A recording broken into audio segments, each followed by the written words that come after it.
Hey y'all, how you doing? It's Valerie here. I hope you can hear me over the air conditioner in the background.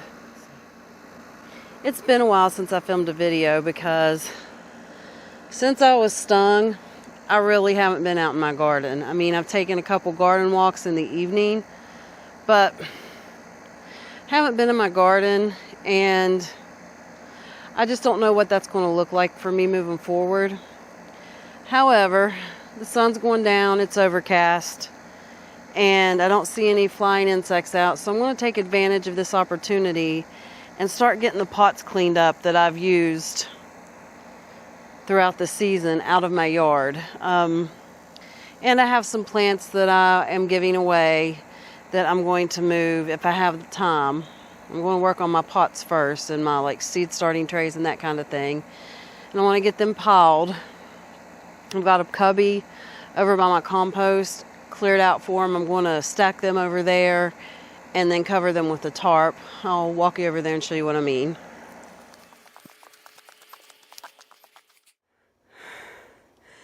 So I've got this little area. I have my compost here, some fencing that we're going to be using eventually, that pile of mulch. But here in this little cubby, I have a trash can stored back there that's not currently in use, but I put some cardboard down, and I'm going to stack my pots and my seed starting trays here just for the summer to get them out of the sun and the extreme heat. I'm going to cover them with the tarp so they're not constantly being rained on.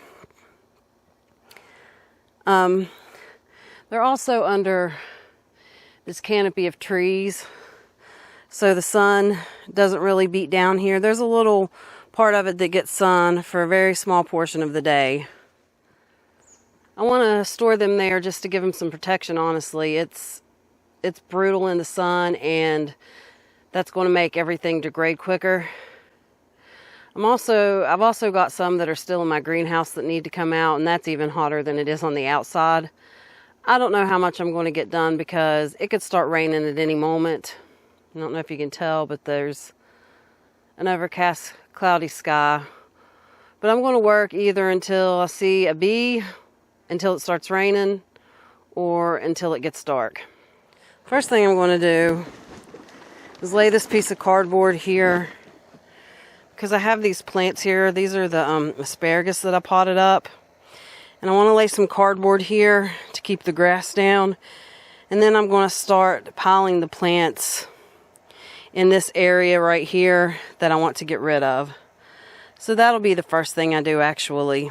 Gardeners know how the story flows. It's time to plant some seeds. Ready, set, go. Whole couple rows, 'cause another garden's what we need. And when I plant it, then I got to put the tag on it. Cross-pollinate it, then I got to put the bag on it. I'll be glad once I get to see the blooms on it. And when I grow it, I know I'm gonna brag on it. 'Cause I pull those weeds till my fingers bleed. My garden blooms for me. This year's been off to one of those kind of good starts as far as let me say mixed. A lot of things are thriving in my garden, but a lot of things have also been attacked by deer that have never been attacked by deer before. Like this, the strawberry bed that's beside my greenhouse. Deer have eaten them down, and usually that's fairly protected because it's close to my house and deer don't like to hang out here. But there's a buck that's been hanging out awful close. So I think that's what's gotten it. And also, it's eating my pumpkins and my squash back. So unless I get something around those, they're goners. I think that if I got something around them in the next day or two, I would probably be, I think that there's still a chance that they could grow neat leaves and still give me some fruit. I just need to get it done soon or there's going to be no point. But I've also been thinking about what gardening is going to look like for me moving forward. Now, I'm trying not to make any rash decisions, and it's still like my bee sting was still fairly fresh. Like it was just 2-3 weeks ago. I don't know. But I'm not going to lie to you. I'm afraid to be outside whenever there's insects flying around. And there's not enough time in the evenings or early in the morning to do everything that I need to do. So most of my stuff is overgrown. And I'm not going to make any concrete decisions about how I'm going to handle it or what I'm going to do. But in the back of my mind, I have been thinking about how to handle this particular issue. Like, if I can't care for my garden, then what's the point of having it? So at this point, without giving any concrete plans, I'm kind of just thinking about ways that I can simplify and make it easier to take care of. And I'm just mulling it over. I'm not going to make any rash decisions. Before I move on anything, it will probably be springtime. Springtime gives me plenty of time to see what the rest of this season looks like and to start formulating a plan on how I want to handle things. And I know it's not concrete. What I'm saying isn't concrete, but that's because I'm trying not to do anything concrete right now. I'm trying to just think about it rationally and try to be realistic and not let emotion dictate what I do. And I still think everything is too fresh to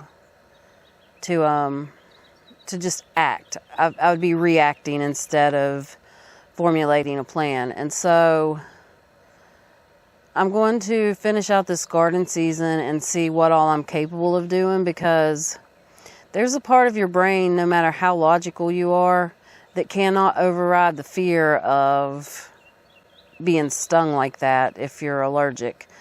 Like, you can know certain things and your brain's still not able to override that fear, no matter what facts you have before you. So right now, I'm just riding it out, and I'm not getting out here as much as I need to. Everything is literally overgrown because anything that needed weeded before I was stung has still not been weeded. And we've had lots of rain and hot sunshine. So now everything is becoming overgrown and weedy, and the deer have eaten a bunch of my stuff. Like, I planted a whole row of green beans that I didn't do on camera, but I planted those like right the day before I got stung maybe, and most of those have been eaten back to the ground because I didn't get my temporary fencing up, because I haven't been out here to do anything. Getting my fencing back up was definitely on the schedule. And it's just one of those things that I just don't know what this is going to look like for me. And it might seem like I'm handling it extremely well at the moment, but I'm really not, because my garden was my personality. And I know that they say don't make things your personality, but that's who I was and what I did. Like, in the times I wasn't gardening, there's a beetle flying around, and I keep catching it out of the corner of my eyes. And I have to make sure it's not a bee. But the times I'm not gardening, I'm thinking about my garden. I'm planning my garden. I'm thinking about what I want to change. I'm ordering seeds. I'm figuring out what I want to grow and what I can improve on. So there's not a time of year, for me at least, that's not garden related in some way. I might not be actively working in my garden, say, in the middle of January.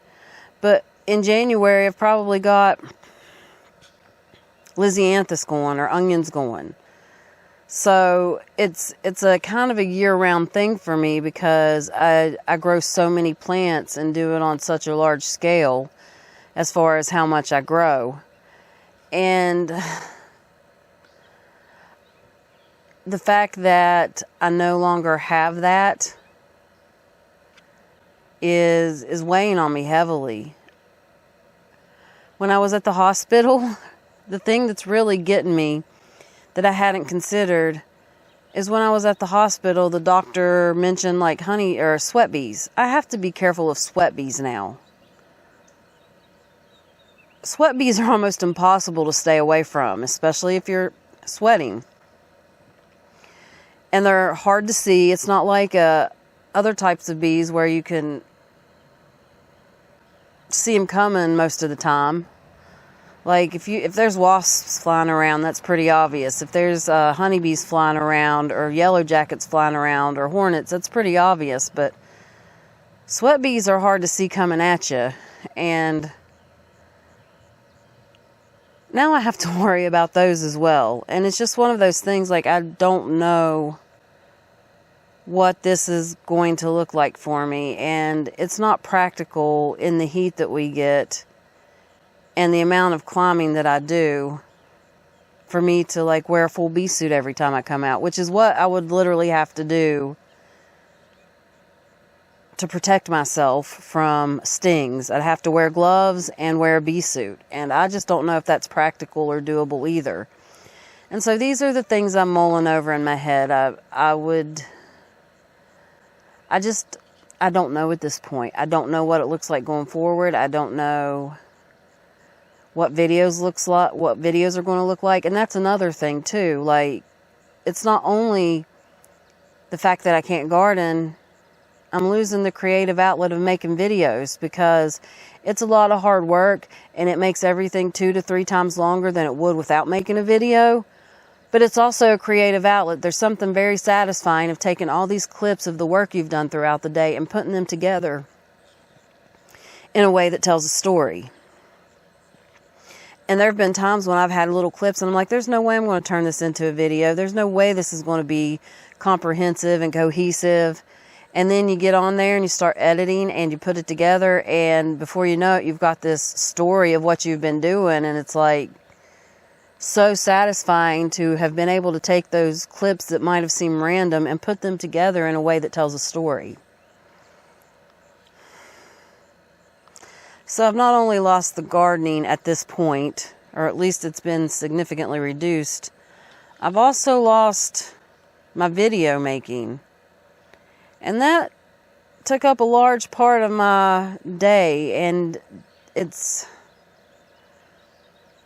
kind of like, I feel like I've lost a lot here recently. And I'm just flabbergasted. I don't know what to do. I don't know what's going on. I don't know how this is going to progress. I'm just not sure of anything. And I don't know what it's going to look like going forward. And I don't want to stop. Like, I keep oscillating back and forth between denial and acceptance. Like, the denial part of me is like, oh, nothing's changed. You can still get out there and upkeep your garden. And the acceptance part of me is like, no, you probably need to start simplifying and downsizing so that way everything is manageable. And what does that look like if you do downsize and you do simplify? So that's where I'm stuck at. I'm stuck between denial and acceptance. Because honestly, it is a grieving process. I have lost something, and I can pretend like I haven't, or I can try to act like I haven't, but I have lost something. I've lost feeling safe outside. Like, I don't even want to go swimming. I don't want to go to a fair or a festival in the daytime because bees and yellow jackets and hornets and wasps, all those things are known to congregate wherever there's sweet things. And that's why you always see a bunch of those bugs around garbage cans. They like to flock around where people are dumping their drinks and their food. So I'm just kind of navigating this new phase of my life. Last year, I was stung, and then that's when I noticed that I even had this bee allergy. And like I've been stung throughout my whole life, and I've never had a reaction to it. But last year, I got stung and went into anaphylactic shock, and I was able to overcome my fear a bit this summer because I was under the belief that most likely I was only allergic to yellow jackets because they have a different venom. Well, yellow jackets, wasps, and hornets, they have a different venom than a bee does. Well, I was stung by a honeybee this last time, and same thing. I'm highly allergic. I have to carry an EpiPen with me everywhere. And if you've ever felt that feeling, you literally feel the life drain out of you. You can feel the life draining out of your body. And then even after you're in your recovery phase, it takes days, if not a week, to start to feel normal again. Like, it's just, you feel so bad for so many days afterwards. And it's like having a really bad flu without the nausea. That's the best way the recovery, not the actual anaphylactic shock. That feels way worse. But like the recovery period after you went to the hospital and got your medicine and, you know, you're in your recovery phase, it feels like you have a really bad flu or like pneumonia or something that just drains you. It feels like that, except for without the nausea that sometimes comes along with it. Like I don't really feel sick to my stomach, and I didn't have a cough, but just the way you feel so drained and weak. That's what it feels like. And this time that part of it lasted for days afterwards, and then each day I slowly started feeling better until I started feeling normal. But it's enough for me to know that I never want to feel that way again. And I just don't know where I go from here. So, I'm going to turn you around and show you all the pots I'm cleaning up, because I've been kind of trying to stack them. There's a few little piles that I didn't get to, but I've been trying to stack them as I empty trays out. There are a couple of areas where trays haven't been emptied. I just put them there to do later. But for the most part, I've been really good about getting them stacked. And so I'm going to show you the stacks I'm working with, and then I'm going to go get them stacked up and go from there. So I have all these trays here, and then all these trays here, and then you can see everything's grown over. I told you I haven't weeded anything. If you look beyond this trellis, there's either plants in my yard that I need to deal with and figure out if I want to keep or get rid of, or they are pots that I need to dump the soil out of and stack with the rest. So I'm just going to work on that, and I'm going to start on this pile that's right here.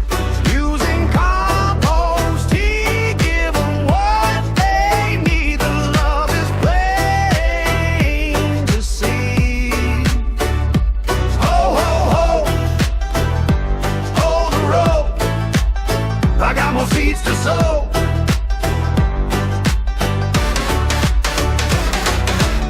Drop the seeds into the hole, cover with a bit of soil. Then it's time to watch it grow and be rewarded for the toil. Sweet peas on the fence, flowering quince. So this is as far as I got. I got all the pots off of here. That right there are just carrying trays and some vinyl fencing that I never got put up. And I'm going to find something to do with those. But I did not get anything out of my yard. And this is the place that I really want to get cleaned up, so that way it can be weed-eated and put back right. But I didn't make it there. Despite what it looks like on my camera, it's getting pretty dark out here, and I'm sweating a lot.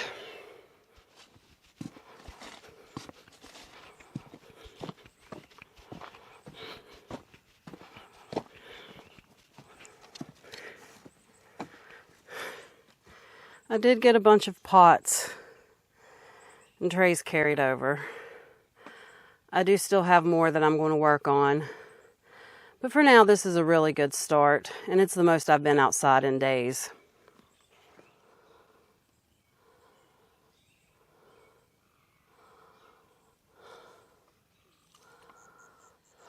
I'm very sweaty and I'm feeling proud of myself for even being out here.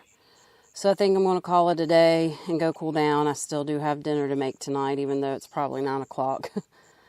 My camera does a pretty good job adjusting for the amount of light we have out here. But I do know that I've got a lot more work to do. I've got a bunch of stuff to get out of my greenhouse still, and that will definitely have to be done in the evening because it gets way too hot during the day. But I need to get the stuff out of there because it gets super extremely hot, and I can't give you a temperature because I haven't checked, but well above 100. And the more that plastic is in the super hot sun, the more it's going to degrade and the less time it's going to last me. I'm going to go ahead and end this here. Thank you guys so much for hanging out with me and listening to me talk about my bee issue and just for everything, honestly. If you watch my videos, I appreciate it. This was always just a place for me to show you what a real garden looks like whenever it's just mostly one person working on it without all the funds in the world to get everything that I need. It's a lot of make do. It's a lot of just me doing stuff for myself. And I do have a little bit of help, especially when it comes to the building. But the actual one-on-one gardening, planting, weeding, that's me. That's me. I'm pretty much the only one that does it. The reason I say pretty much is because there have been exceptions to that, but those exceptions are rare. I really appreciate any of you guys that have watched me and continue to watch me. I just don't know what this season of my life is going to look like. But I want to say thank you. I really do appreciate it, and I really mean it when I say that. I will see you on the next one. I'm not quite sure when, but there definitely will be a next one. So I will see you then. Bye.